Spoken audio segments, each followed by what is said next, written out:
Hello सबैजनालाई फेरि हामी चाहिँ आज सायोङको लेक गुम्पाको मुनि पुग्दैछु र आज चाहिँ एकदमै हिँडाइ पनि डह्रो र जग्गा पनि एकदमै राम्रो रहेछ। यहाँ चाहिँ प्लान्टेसन गरेको रहेछ है, एकदमै रमाइलो जग्गा रहेछ। हावा पनि चलिरहेको जग्गा र पनि मैदान एकदमै आम्मामा फर्स्ट टाइम पुग्दैछु यो गुम्पामा।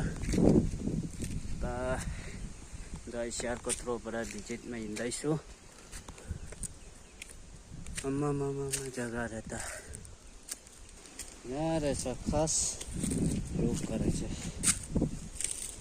ठुल्ठुलो भएको रहेछ है, धुप्पीको बोटहरू पनि रहेछ। यहाँ तल चाहिँ घर देख्दैछ, यहाँ सायोङ लाइन चाहिँ घर निकै रहेछ। आम्मामा नचिनेको घरहरू जग्गाहरू देख्दा त आम्मामा रमाइलो जग्गा रहेछ नि हो। यहाँ चाहिँ लेक चाहिँ फाल्टो हुँदैछ यो सब्जी, फेरि तल चाहिँ पत्ता ठुलो हुन्थ्यो, यिनीहरू पनि सानो पत्ता हुँदैछ। माटो पनि रातो रहेछ त आम्मामा।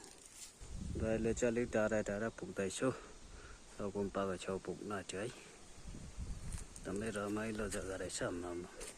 यहाँ चाहिँ गुम्पा पनि आइपुग्यो, एकदमै रमाइलो जग्गा रहेछ।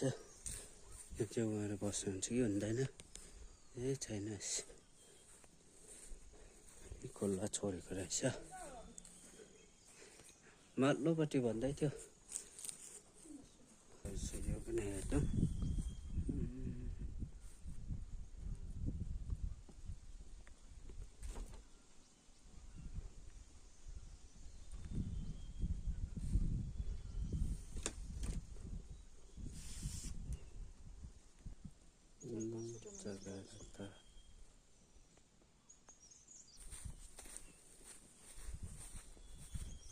फुलहरू पनि किसिमको रहेछ।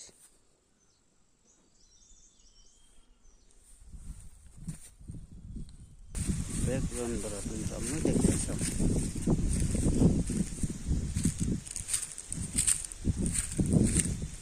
लेक टु लेक जाँदैछु।